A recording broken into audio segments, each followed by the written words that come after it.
আমার সেবার অধিকার পাবে।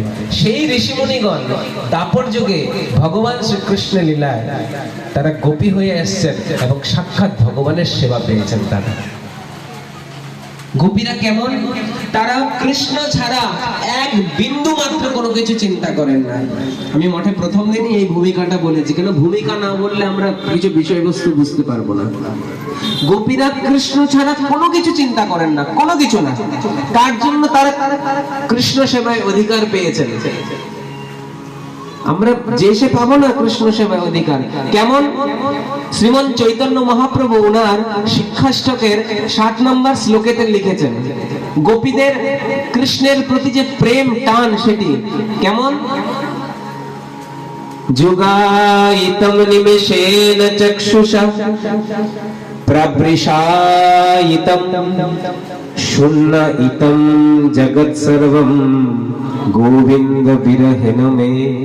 হ্যাঁ, উদ্বেগে দিবস না যায়, ক্ষণ হইল যুগ সম, বর্ষার মেঘ প্রায়, অশ্রু বর্ষে দুনয়ন, গোবিন্দ বিরহে শূন্য হইল ত্রিভুবন, তুষানলে পরে যেন না যায় জীবন।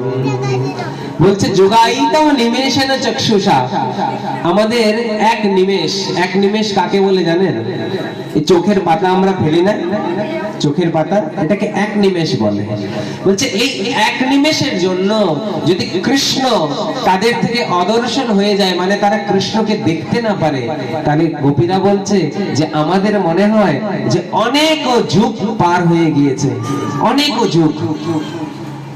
এক নিমেষকে অনেক যুগের সমান মনে হয়। হে কৃষ্ণ, তুমি এক নিমেষের জন্য আমাদের থেকে অদর্শন হইও না। এই জড় চক্ষুর থেকে তো নাই, কিন্তু এই হৃদয় রূপী চক্ষুর থেকেও না, এই হৃদয় রূপী চক্ষুর থেকেও তুমি অদর্শন হইও না। এই হলো গোপীদের প্রেম, কৃষ্ণের প্রতি গোপীদের ভাব। আমরা পারবো? পারবো? এখানে যদি বলে 10টা 11টা 12টা পর্যন্ত হবে পাঠ, দূর পাঠ হবে, কখন বাড়ি যাব, কখন খাবো? হ্যাঁ, 10টা পর্যন্ত কে শুনবে পাঠ? আরে অর্কেস্ট্রা হতো, একটু নাচ গান করতাম, তাহলে না হতো। পাঠ কে শুনবে? কি হবে শুনে? কোথায় প্রেম? কোথায় কৃষ্ণের প্রতি প্রেম?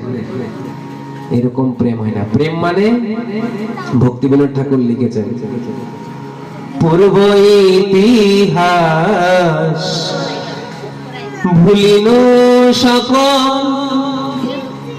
সেবা সুখ পে মনে।